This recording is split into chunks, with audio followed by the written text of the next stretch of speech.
गुरु प्यारी साध संगत जी, राधा स्वामी। प्यारी साध संगत जी, आइए आज के इस सत्संग द्वारा हम मालिक की दया मेहर के बारे में थोड़ा विस्तार से समझते हैं। वह कौन सी दया मेहर है मालिक की, वह कौन सी मेहर है उस परमात्मा की जिसका संत सद्गुरु हमें उपदेश देते हैं। आइए थोड़ा उसके बारे में समझते हैं। आमतौर पर हम जब कोई सद्गुरु बना लेते हैं, तब जब उसकी कृपा से हमें जीवन में धन भी हासिल हो जाए, अच्छा घर भी मिल जाए, अच्छी नौकरी भी मिल जाए, अच्छी पत्नी मिल जाए, अच्छे बाल बच्चे मिल जाए, तो हम समझते हैं कि यही उस सद्गुरु की, यही उस मालिक की दया मेहर है। यूं तो यह भी उस मालिक की दया मेहर है, लेकिन जिस दया मेहर का आप हमें उपदेश देते हैं, वह जो असल दया मेहर है, वह किस चीज की मालिक हम पर करता है? वह मालिक हम पर अपने नाम की दया मेहर करता है। वह असली मेहर है, क्योंकि यह जो मालिक की दया मेहर है, यह तुम्हें दूसरों के मोह से दूर कर देती है। तुम्हें दुनियावी शक्लों और पदार्थों के मोह से हटाकर परमात्मा के साथ जोड़ देती है। लेकिन यदि तुम धन दौलत, पत्नी, बच्चों को असली दया मेहर समझ लो और इन्हीं के साथ चिपक जाओ, इन्हीं के मोह में लिपट जाओ, तो फिर तुम मालिक से मिलाप कैसे करोगे? जब तक तुम्हें इस संसार से मोह है, तब तक तुम इस संसार में ही लौट कर आओगे। जब तुम्हारे भीतर मालिक होगा, जब तुम्हें मालिक का स्मरण बना रहेगा, तभी तुम मालिक में समा पाओगे, वरना इस संसार में लौट लौट कर आना पड़ेगा। हमें तो उस मेहर के काबिल बनना है जो हमें इन दुनियावी शक्लों और पदार्थों के मोह से हटाकर मालिक की तरफ ले जा सके। हमें उस दया मेहर से कोई लाभ नहीं होने वाला जिससे हमें धन मिल जाए, अच्छे बच्चे मिल जाएं या अच्छी पत्नी मिल जाए, क्योंकि तुम धन के मोह में पड़कर परमात्मा को भूल सकते हो, बच्चों के मोह में पड़कर परमात्मा को भूल सकते हो, पत्नी के मोह में पड़कर परमात्मा को भूल सकते हो।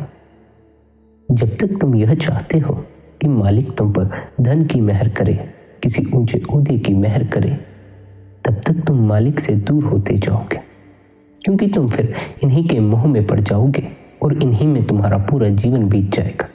तुम इन्हीं की चिंता में पड़े रहोगे, इन्हीं की परेशानियों में पड़े रहोगे। मालिक तो तुम्हें स्मरण ही नहीं आएगा, मालिक तो भूल जाएगा, मालिक के लिए समय ही ना निकाल पाओगे। हमें तो उस दया मेहर के काबिल बनना है जिससे हमारा इन पदार्थों और इस संसार से हमारा मोह हटे और हर पल हमें उस मालिक का स्मरण बना रहे। हमें मालिक भूले नहीं, हर पल मालिक की याद बनी रहे। ख्याल रखो, मालिक को याद करना और मालिक को भूल जाना, यह भी एक ही सिक्के के दो पहलू हैं। तुम अपने भीतर उस तल पर पहुंचो जहां न याद करना पड़ता है, न भूलना पड़ता है। यदि तुम याद कर सकते हो तो ही यह संभावना है कि तुम भूल भी सकते हो। यदि तुम भूल सकते हो तभी यह संभावना है कि तुम याद भी कर सकते हो। लेकिन तुम अपने भीतर उस तल पर पहुंचो जहां न याद करना पड़ता है, न भूलना पड़ता है। उस तल पर पहुंचो जहां याद बनी ही रहती है, हर पल मालिक का स्मरण बना ही रहता है। न याद करने की आवश्यकता रहती है, न ही भूल जाने का डर रहता है। हर पल, हर क्षण, हर श्वास श्वास पर मालिक का स्मरण बना रहता है, मालिक की याद बनी रहती है। जिनके भीतर मालिक का स्मरण बना रहता है, जिन साधकों के भीतर मालिक की याद बनी रहती है, वे धीरे धीरे काम, क्रोध, लोभ, मोह से ऊपर उठते चले जाते हैं। फिर ना तो उनकी किसी दुनियावी पदार्थ से चिपकाहट रह जाती है, ना ही दुनियावी शक्लों का उन्हें मोह रह जाता है। हम सभी को इसी दया मेहर के काबिल बनना है। क्यों? क्योंकि जब तक हम मोह के बंधन में भी बंधे हुए हैं, हम मुक्ति हासिल नहीं कर सकते। हम जन्म मरण के चक्कर से बाहर नहीं निकल सकते, क्योंकि यह मोह ही हमें बार बार इन रिश्तों में बांधता चला जाता है, इन पदार्थों की ओर खींच कर ले आता है, इस संसार में खींच कर ले आता है। इसीलिए यदि तुम सद्गुरु के पास, मालिक के पास धन की मेहर, अच्छे बच्चों की मेहर, मकान या नौकरी की मेहर लेने जा रहे हो, तो फिर वह तुम्हारा संसार से चिपके होने का प्रमाण है।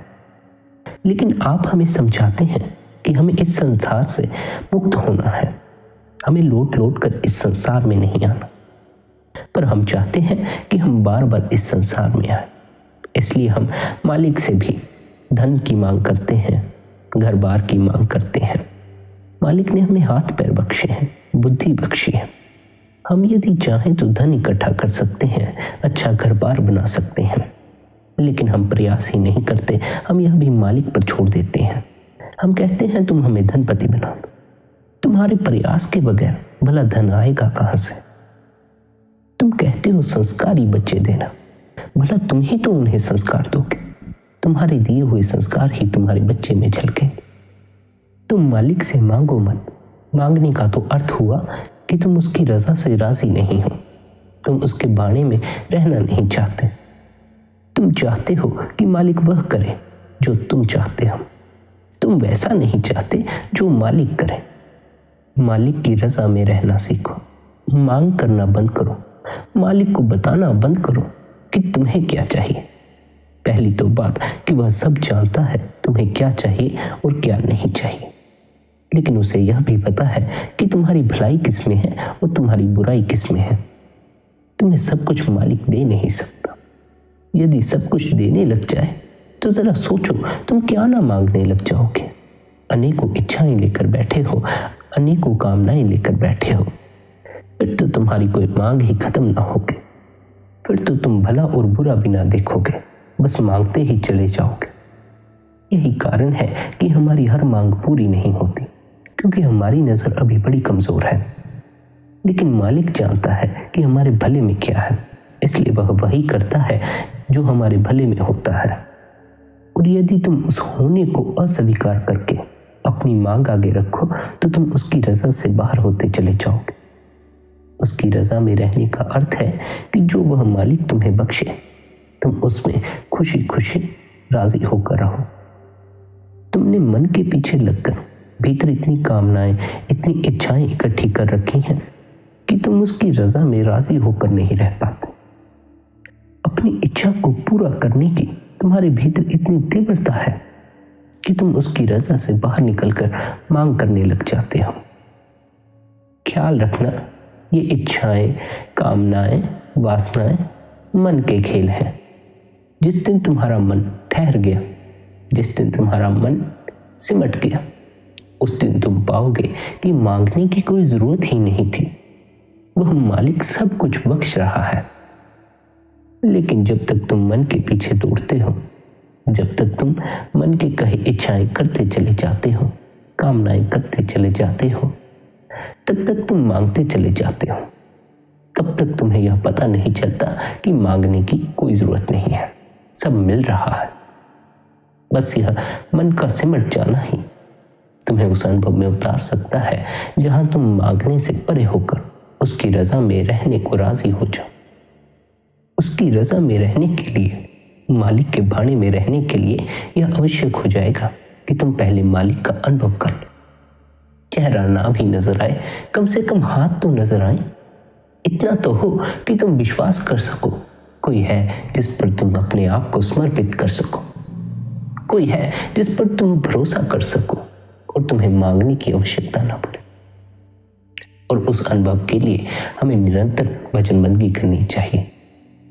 असल बात तो यही है कि हमें मालिक का जरा भी अनुभव नहीं है, क्योंकि हम बाहर ही बाहर भटकते रहते हैं, हर पल बाहर से जुड़े रहते हैं। और वह जो मालिक है वह हमारे भीतर मौजूद है। यदि हम भीतर की तरफ मुड़े तो हमें मालिक का अनुभव होना शुरू हो जाए। यदि तुम्हें भीतर का जरा भी रस आ जाए तो तुम अपने आप को उस मालिक की रजा पर छोड़ने के लिए हिम्मत जुटा लोगे। अपने भीतर उतरकर ही हमें वह ताकत हासिल होती है जो हमें मालिक की रजा में रहने के लिए हिम्मत बख्शती है। मालिक की रजा में रहना इतना आसान नहीं होता, क्योंकि उसकी रजा हमारी इच्छाओं के अनुकूल नहीं होती। और यदि इसे और स्पष्ट करके कहा जाए तो हमारी इच्छाएं उस मालिक की रजा से विपरीत होती हैं। हम उसकी रजा से राजी नहीं होते, हम अपनी मर्जी चाहते हैं। मालिक से अपनी इच्छाओं और कामनाओं की मांग करने वाले जीव संसारिक शक्लों और संसारिक पदार्थों के मोह में ही लिपट कर मरते हैं। पर जो मालिक की रजा में रहकर जीवन व्यतीत करते हैं, वे मोह से ऊपर उठकर उस मालिक में ही समा जाते हैं। फिर उन्हें इस संसार में लौटकर आने की कोई आवश्यकता नहीं रह जाती। उनका जन्म मरण के चक्कर से छुटकारा हो जाता है।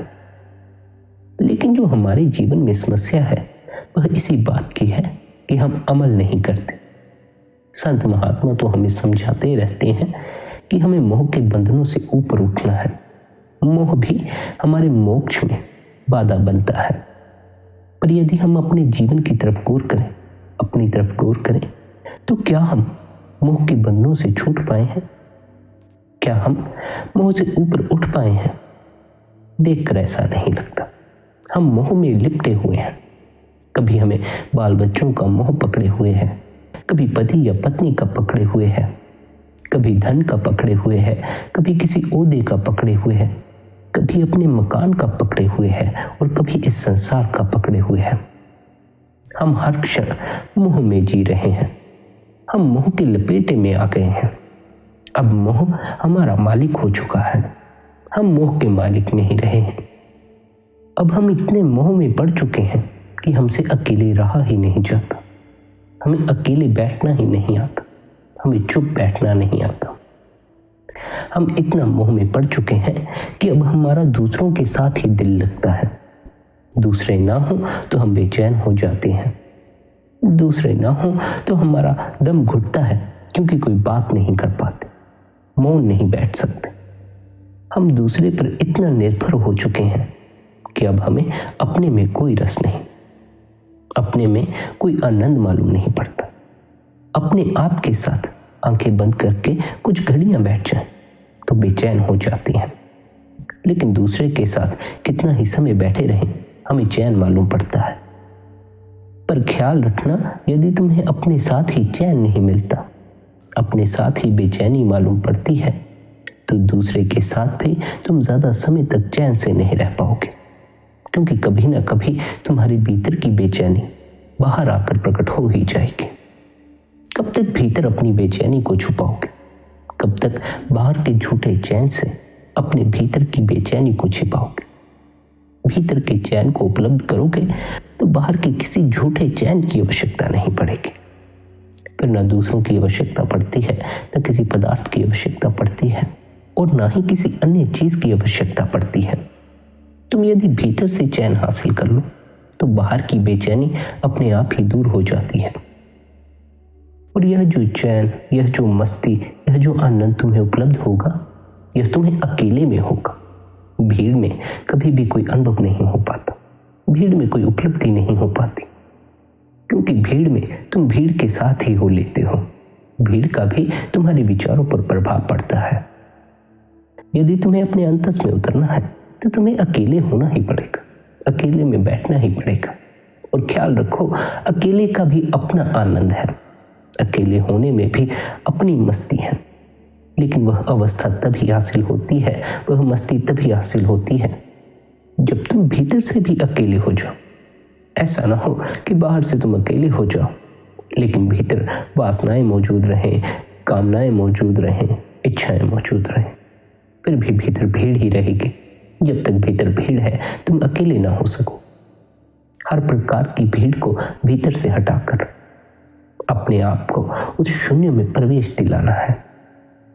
उस शून्य में तुम अकेले प्रवेश करते हो, और जब उस शून्य में प्रवेश करते हो तो उसमें इतना आनंद है कि फिर तुम्हें अकेले रहने में ही मजा आने लगता है, एकांत में ही मजा आने लगता है। फिर भीड़ में दिल नहीं लगता, दूसरों के साथ दिल नहीं लगता। फिर धीरे धीरे तुम मोह से छूटते चले जाते हो और अपने अंतस में डूबते चले जाते हो, उस मालिक के समीप होते चले जाते हो। पर जब तक तुम ध्यान नहीं करते, वचनबंदगी नहीं करते, तुम अपने अंतस में प्रवेश नहीं पाते। तुम्हें अपने अंतस का कोई अनुभव नहीं हो पाता। तुम्हें अपने अंतस की वह शून्यता नहीं हासिल हो पाती। फिर भला तुम अकेले कैसे हो सकोगे?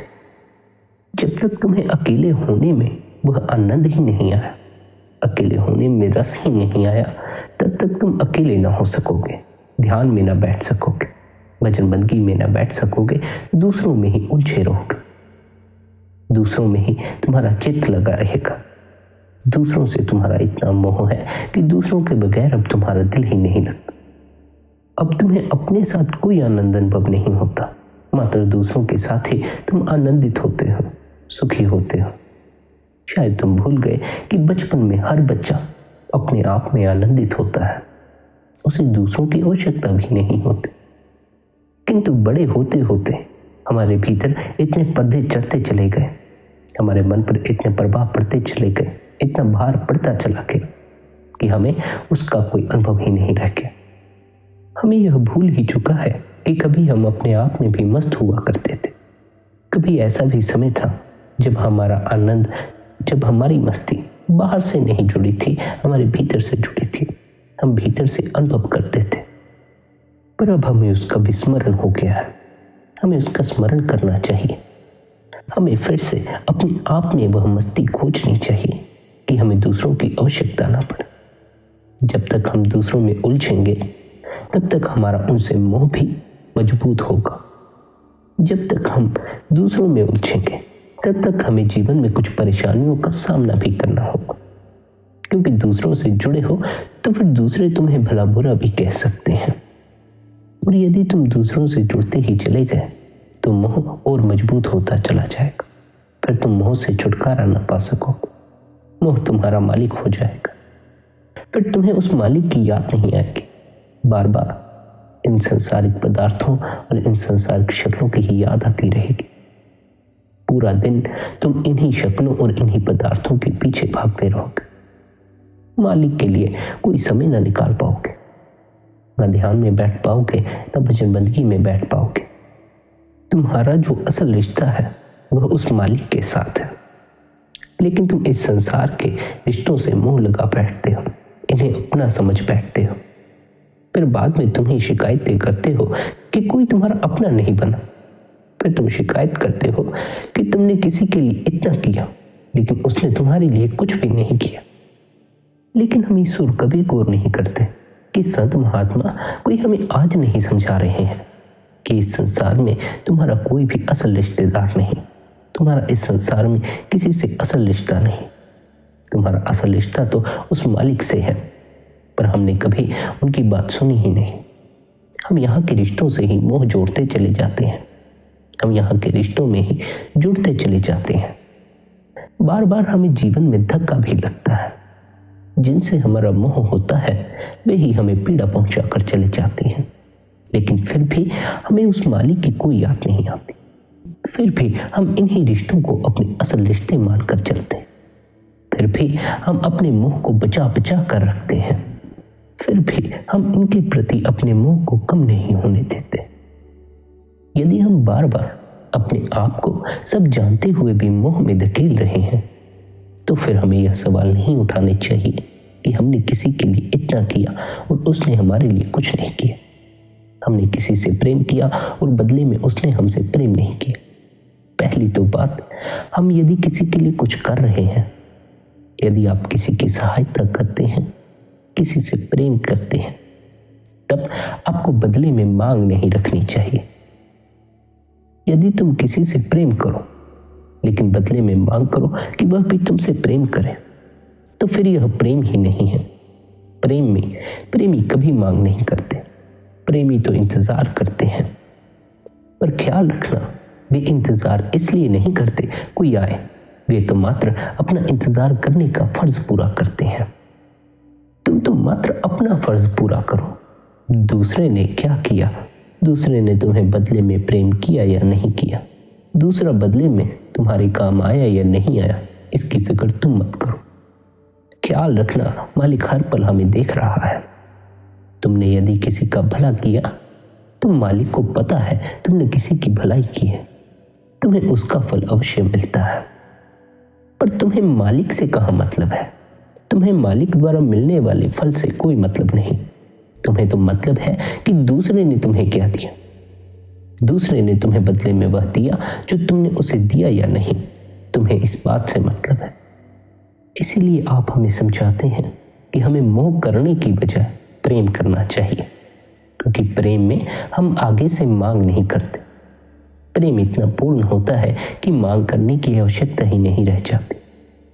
लेकिन यदि हम मोह करते हैं तो हम दूसरों से भी मतलब से रिश्ते रखते हैं। मोह का कोई रिश्ता तुम्हारे काम नहीं आएगा, क्योंकि मरकर कोई भी तुम्हारे साथ नहीं जाता। मरने की बात तो दूर है, जीते जी ही कोई साथ नहीं निभाता है। आज तो ऐसा समय आ गया है कि हमारा जिनसे मोह है उन्हीं से हमें पीड़ा मिल जाती है, वे ही हमें दुख पहुंचा देते हैं। माँ बाप का बच्चों से मोह होता है, वे बच्चे ही जमीन जायदादों के लिए माँ बाप को कोर्ट कचहरी में खड़ा कर देते हैं। इतना दुख, इतनी पीड़ा पाने के बाद भी हम मोह नहीं छोड़ पाते। हम फिर उस मोह के खड्डे में ही गिर जाते हैं। हम फिर दूसरों में ही उलझ जाते हैं। जिनसे पीड़ा मिलती है फिर उन्हीं से जुड़ जाते हैं। मोह हम पर इतना हावी हो गया है कि हम मोह के गुलाम हो गए हैं। हम दूसरों में इतने डूब गए हैं कि हम भूल ही गए हैं हमारा असल रिश्ता उस मालिक से है। हमें संत महात्माओं ने काफी बार समझाया है कि इस संसार में तुम्हारे सभी रिश्ते गर्जों के रिश्ते हैं, एक दूसरे से लेन देन के संबंध हैं। जैसे जैसे लेन देन पूरा होता चला जाता है, हम एक दूसरे से बिछड़ते चले जाते हैं, दूर होते चले जाते हैं। लेकिन यदि हमारा इनसे मोह हो तो हम इनसे दूर ही नहीं हो पाते। हम इन्हें पकड़ कर रख लेते हैं, इनसे चिपक जाते हैं। संसार में कुछ भी स्थिर नहीं है, सब बहता जा रहा है, लेकिन तुम समय के साथ बहते नहीं। तुम पुराने से ही चिपके रहते हो, पुराने को ही पकड़े रहते हो। पुराने को ही पकड़े रहोगे तो नए में प्रवेश कैसे होगा। दूसरों से मोह मत करो, प्रेम करो।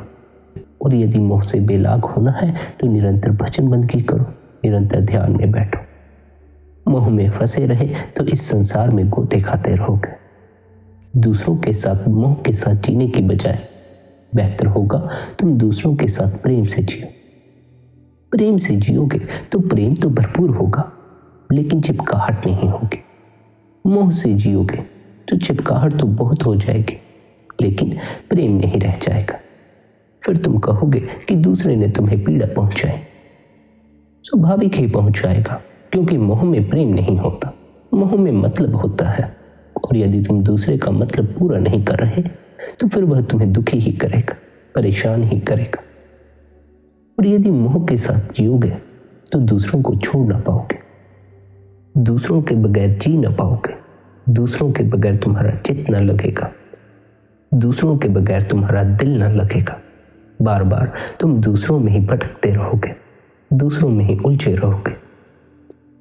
जब तक तुम दूसरों में उलझे रहोगे, दूसरों में ही व्यस्त रहोगे, अपने साथ समय न बिता सकोगे, अकेले न हो सकोगे, आंखें बंद करके ध्यान में न उतर सकोगे। तुम अकेले होकर ही भजन बंदगी में उतर सकते हो, अपने अंतस में उतर सकते हो, ध्यान में उतर सकते हो।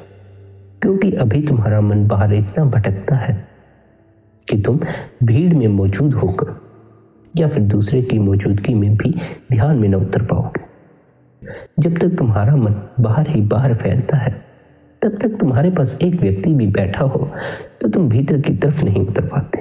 फिर तुम बाहर ही रहते हो, तुम्हें खुद दूसरे के साथ रस आता है। दूसरे की मौजूदगी में तुम अपने आप को भूल जाते हो, तुम अपने अंतस को भूल जाते हो। जब तक तुम्हारा मन तुम्हारे काबू में नहीं है, बेहतर होगा तुम अपने आप के साथ समय बिताना शुरू करो, भजन बंदगी में समय बिताना शुरू करो, ध्यान में समय लगाना शुरू करो। ध्यान में उतरने का अर्थ है कि अपने आप को संसार से मोड़कर भीतर की तरफ अपने अकेलेपन में प्रवेश करना। दूसरों में उलझने की बजाय अपने भीतर में खोज करना। जब तक तुम अपने आप को दूसरों में उलझाओगे, मन बाहर फैलता चला जाएगा, क्योंकि अभी मन तुम्हारे काबू में नहीं आया है। बेहतर यही होगा कि तुम अपने आप को अकेला कर सको, अपने आप को दूसरों से बेलाग करके अपने लिए समय निकाल सको, एक कमरे में अकेले बैठकर शांति से भजन बंदगी कर सको। दूसरों में ही उलझे रहोगे तो न ध्यान की तरफ ख्याल जाएगा, न भजन बंदगी की तरफ ख्याल जाएगा। दूसरों की मौजूदगी में तुम्हें मालिक का स्मरण नहीं आएगा, क्योंकि दूसरे के साथ ढेरों बातें करने में तुम व्यस्त हो जाते हो। और ख्याल रखें, हम जो आपस में बातें करते हैं उसमें से कुछ ही बातें अर्थपूर्ण होती हैं। उसके बाद तो जो हम बातें करते हैं उनका कोई मतलब नहीं होता। उसके बाद तो जो हम बातचीत करते हैं वह मात्र इसलिए करते हैं क्योंकि हमें बात करने की आदत पड़ चुकी है। हम बात किए बगैर रह नहीं सकते। हमें दूसरे के साथ बातें करने में रस आता है, इसलिए फिर हम या मौसम की चर्चा छेड़ लेते हैं, या किसी की निंदा करने लग जाते हैं, या फिर कोई और ऐसी बातें करने लग जाते हैं जिनका हमारे जीवन पर कोई लाभ नहीं होता। बातें करने में अपनी शक्ति व्यय करने से बेहतर है तुम मौन रहकर अपनी शक्ति को भीतर इकट्ठा करो, भीतर शक्ति को संग्रहित करो। स्वाभाविक ही मन बाहर फैलता है, इसलिए तुम्हें बातें करने में भी रस आता है। मन को भीतर ठहराना शुरू कर दो, बातें करना भी तुम्हारा कम होता चला जाएगा। फिर तुम्हें किसी बात में कोई रस नहीं रह जाएगा। भला जब तुम्हें चुगली में रस ही न रह गया तो तुम चुगली क्यों करोगे? भला जब तुम्हें मालिक का ही स्मरण बनने लग गया फिर तुम किसी और चीज की बात ही क्यों करोगे? पर जब तक तुम मालिक को भूल जाते हो, जब भी तुम्हें मालिक का स्मरण नहीं रहता, तब तुम बातों में उलझ जाते हो। यदि तुम्हें मालिक का स्मरण बना रहे फिर भला तुम चुगली क्यों करो? कोई ऐसी बात क्यों करो जिसमें किसी की कोई निंदा होती हो? पर असल कारण यही है कि जब तुम किसी की निंदा या चुगली करते हो तब तुम्हें मालिक की भीतर कोई याद नहीं होती, मालिक का भीतर कोई स्मरण नहीं होता। इसलिए तुम बेधड़क होकर निंदा और चुगली करते हो। यदि भीतर मालिक का स्मरण भर भी हो तो तुम निंदा और चुगली न कर पाओगे। यदि तुम्हारे भीतर मालिक का स्मरण बना हो तो तुम्हारा ध्यान बाहर की तरफ फैले ही नहीं, फिर तुम्हारा ध्यान भीतर उस स्मरण की तरफ ही बना रहेगा। इसलिए निरंतर हमें सिमरन करना चाहिए, क्योंकि सिमरन करने से हमारा मालिक के प्रति स्मरण बना रहता है। यदि तुम भीतर मालिक का ध्यान बिठाए रखो तो ना तुम्हारा ध्यान संसार की तरफ जाए, ना काम की तरफ जाए, ना क्रोध की तरफ जाए, ना मोह की तरफ जाए, किसी तरफ ना जाए। फिर तुम्हारा ध्यान भीतर उस मालिक से ही जुड़ा रहेगा। ख्याल रखो, तुम्हारा असल रिश्तेदार वह मालिक ही है। संसारिक मोह में लिपटने से बेहतर है कि तुम अपने असल रिश्तेदार उस कुल मालिक से मिलाप करो। फिर तुम्हारे जीवन में आनंद आ जाएगा, शांति आ जाएगी। तुम अपने भीतर की यात्रा करो, ध्यान में बैठो, भजन बंदगी करो। मालिक तुम्हें वह ताकत बख्शता जाएगा जो तुम्हें इन विकारों से ऊपर उठाती चली जाएगी, जो तुम्हें मन को भीतर समेटने में सहायता प्रदान करेगी। साथ ही अपनी चिपकाहट को दूसरों से कम करो, क्योंकि जब तुम अंतस में प्रवेश करोगे, ध्यान में बैठोगे, तो ध्यान में तुम भीतर अकेले होते हो। पर यदि तुम दूसरों में ही उलझे रहे, तुम दूसरों से चिपकते चले गए, तो फिर तुम्हें अकेले होने की हिम्मत ना हो सकेगी। फिर तुम्हें किसी दूसरे की आवश्यकता ही पड़ती रहेगी, तुम अकेले ना हो सकोगे। तुम जब भी ध्यान में उतरोगे उस क्षण तुम अकेले हो ही जाओगे, क्योंकि भीतर तुम अकेले हो। बाहर तो बड़ी भीड़ है, बाहर से तो तुम कई भीड़ इकट्ठी कर सकते हो, लेकिन भीतर तुम अकेले ही रहोगे। भीतर तुम्हारे अलावा कोई और मौजूद नहीं है। तुम्हारे भीतर तुम्हारे अलावा कोई और मौजूद नहीं हो सकता। यही कारण है कि भीतर प्रवेश करने के लिए तुम्हें अकेले होना पड़ता है, भीड़ से अलग होना पड़ता है, क्योंकि अंततः तुम्हारी नियति ही अकेला होना है। पर यदि तुम्हारा दूसरों से मोह है तो तुम अकेले होने की हिम्मत ही न जुटा सकोगे। तुम दूसरों पर ही निर्भर होते चले जाओगे। तुम्हें उस ताकत की आवश्यकता है जो तुम्हें अकेले होने की हिम्मत दे, जो तुम्हें भीड़ से बेलाग होने की हिम्मत दे। और वह ताकत तुम्हें तुम्हारे भीतर से उपलब्ध होती है जब तुम ध्यान या भजन बंदगी में बैठते हो। अपने असल रिश्ते की पहचान करो। तुम्हारा असल रिश्ता उस मालिक से है। लेकिन यदि तुम इन संसारिक रिश्तों को असल समझते हो तो यह भी ख्याल रखो कि इन्हीं की इच्छाएं, इन्हीं की कामनाएं तुम्हें इस संसार में फिर से ले आएंगी। लेकिन यदि तुम्हारा मालिक से प्रेम हो भीतर संसारिक इच्छाएं न हो, यदि तुम्हारा मालिक से मिलाप हो जाए तो फिर तुम्हें इस संसार में लौट कर नहीं आना होगा। फिर तुम उस मालिक में समाकर उस मालिक का ही रूप हो जाओगे। पर ये संसारिक बंधन, यह मोह के बंधन तुम पर इतने हावी हो चुके हैं, तुम इनसे इतना चिपक चुके हो कि तुम इनमें लौट लौट कर आते रहते हो। तुम मुक्त नहीं हो पाते, मालिक में नहीं समा पाते। निरंतर भजनबंदगी करो, निरंतर ध्यान करो, धीरे धीरे तुम भीतर सरकते जाओगे और बाहर के मोह के बंधनों से बेलाग होते जाओगे। जितना तुम भीतर उतरते जाओगे उतना ही तुम बाहर से छूटते जाओगे। भीतर उतरो, भीतर वह मालिक मौजूद है, उस मालिक से ही तुम्हारा असल रिश्ता है।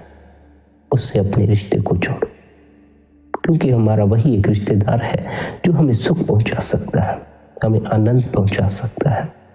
इस संसार का कोई रिश्ता हमें सुखी या आनंदित नहीं कर सकता। मात्र उस मालिक के पास ही वह ताकत है जो हमें आनंदित कर सकती है, हमें सुखी कर सकती है। प्यारी साध संगत जी, यदि आज के इस सत्संग द्वारा आपको आपके सवालों के जवाब मिले हों तो सत्संग को शेयर करें, ताकि यदि अन्य किसी और के सवाल हों तो उन्हें भी उनके सवालों के जवाब मिल सके। साथ ही आप पुराने सत्संग भी सुन सकते हैं और हर रोज सत्संग सुनने के लिए आप सर्च कर सकते हैं शब्द धुन सत्संग और उसे सब्सक्राइब भी कर सकते हैं। अपना ख्याल रखें, निरंतर ध्यान करें, निरंतर अपने अंतस में उतरें। आप सभी के भीतर बैठे उस कुल मालिक को प्रणाम। राधा स्वामी जी।